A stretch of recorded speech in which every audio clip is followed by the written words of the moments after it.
Hey guys, I'm the Thoughtful Beast, and I speak from the point of view of someone living with mental illness. Today we are talking about the fallacy of change.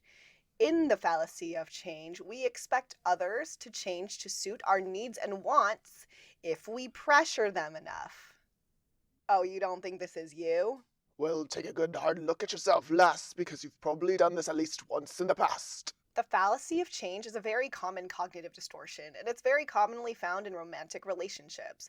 Let's hear a couple of examples that might sound more familiar.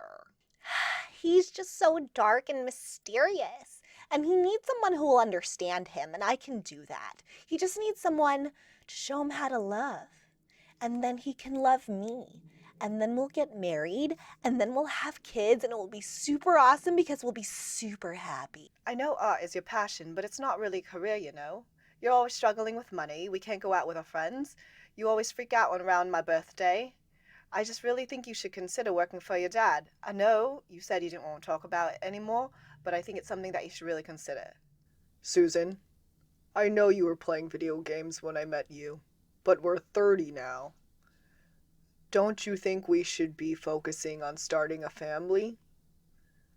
I love you. I think you would make a great mom. I think it's time to grow up. How does this cognitive distortion harm us? Well, first, it sets us up for disappointment. To be honest, people don't change unless they want to change. Remember how your dad kept promising that he would show up to your next baseball game, but he just didn't? Number two, it hurts our relationships. Your SO might become really, really resentful towards you. And why? No one likes to be told what to do, even if someone is telling you what to do because they're trying to help you. Also, like movies and TV and the older generations have kind of set this precedent of, you have to fix your SO, you have to change them, you have to be like that light, that guiding whatever, that source of happiness. And that's really untrue. And that's a really unhealthy way to think about going about relationships. The you complete me thing isn't actually really healthy. Healthy? Healthy.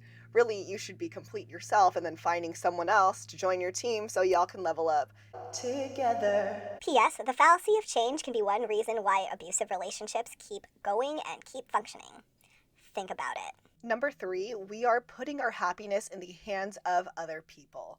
And I totally admit to doing this. I have totally spent so much time and energy in a relationship trying to fix and change someone. And the whole time I thought I was trying to help them, In my head, I was like, I'm helping them. But it was just like, I'm doing this so that we'll be happy. And really, I wanted the best for my partner at the time. I was definitely too extreme, Too intense, and there was definitely some underlying reasons. and one of the reasons was that I did not want to accept the responsibility of my own happiness. I wanted to wash my hands and toss it on to someone else, which was really unfair and really unhealthy. So how do we fight this fallacy of change? Well, I think first you have to ask yourself, when it comes to relationships, Why am I in this relationship? is your whole relationship built on this concept that you saw someone from afar and went, I see something, I see potential, and I want to bring that potential out? If that's you and that's super relatable, that's something for you to marinate on. So if you think you are in a relationship because you're trying to get someone else to fulfill something for you, you got to ask yourself, what am I looking for this other person to fulfill? And can I fulfill it myself?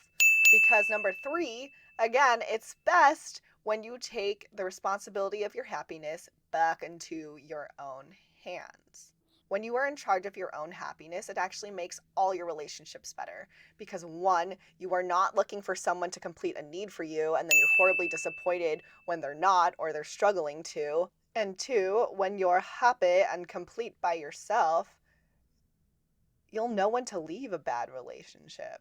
You'll have boundaries and standards, and that's a good thing. How could I have been this stupid?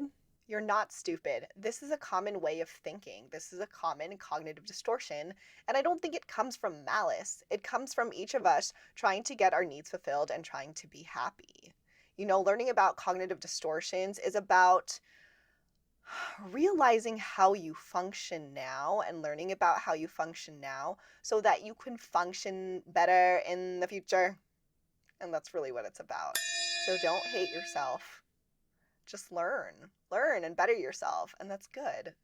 That's a good thing. Until next time, make sure that you create some happiness for yourself, whether that means you're about to journal about the fallacy of change or whether that means that you're going to go eat a potato with butter.